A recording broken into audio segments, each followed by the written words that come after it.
lawmakers calling for unity. Many see the country as more divided than ever. And the question remains, what can both parties agree on as a new administration takes office?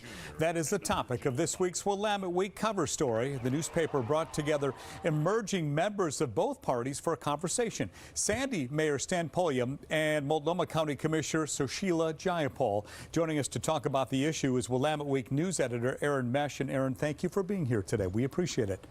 My pleasure. You guys covered a variety of topics. Which stood out to you?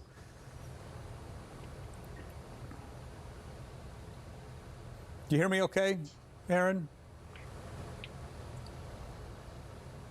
You got me now? Can you hear me, Aaron?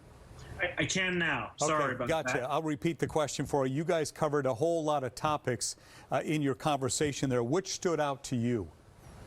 Well, what stood out to me was the degree to which both the Democrat and the Republican who we spoke to were alarmed by the civil unrest they saw on the other side. Commissioner Jayapal obviously disturbed by the assault on the Capitol just 2 weeks ago, and Mayor Pulliam troubled by the repeated instances of vandalism in the streets of Portland. It has been just a fairly shocking period in American history, and I think people on both sides of the aisle are troubled, especially given that the commissioner's sister was sickened by COVID while sheltering during the attack on Congress.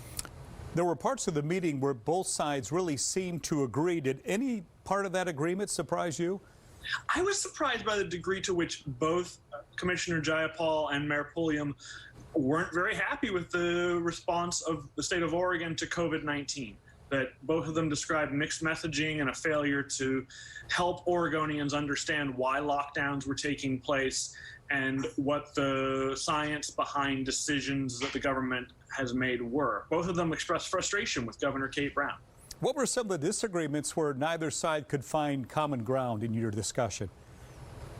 I think one of the things that we're seeing repeatedly during this era is that there's no shared facts anymore, that it is difficult for Republicans and Democrats to agree what happened during the election, what danger COVID-19 really presents to people in Oregon, and how the state should move forward. There were multiple occasions in our interview where each side seemed to agree momentarily and then accused the other side of putting words in the other person's mouth. Interesting conversation, no doubt about it. Aaron Mesh, always great to see you. We appreciate you being on here today. My pleasure. And you can